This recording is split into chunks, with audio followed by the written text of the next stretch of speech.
Hey there YouTube. Today I'm doing a quick video review on this Wright V11WH wind chain.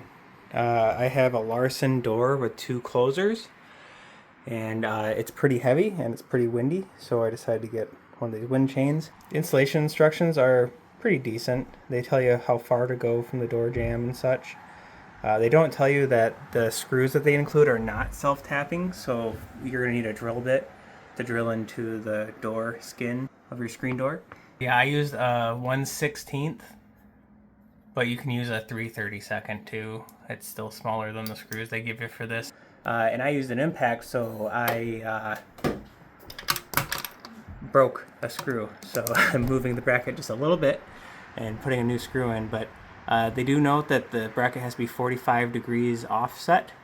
Make sure that you use the short screws in the door. They don't really clarify that, kind of common sense, but when you're installing this, make sure that you have no binding. If I would have installed it the way I was gonna, I would have put this nail basically right into where this closer is, and that would have been bad.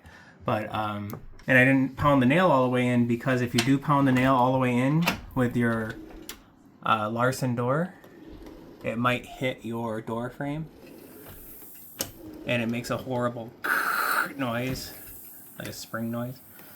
So just food for thought there. They say to install this 19 inches from the edge of your door, the door hinge, and then this 18 inches from the door jamb. I'd really recommend just kind of laying it out and seeing how it opens before you go drill crazy.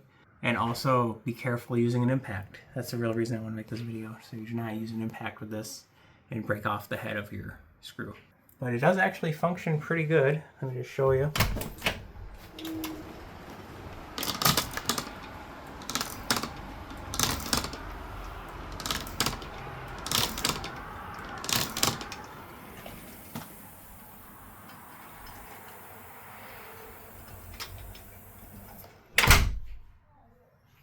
Anyway, that's my short video. Hope it helps someone save themselves breaking a screw. Thanks for watching.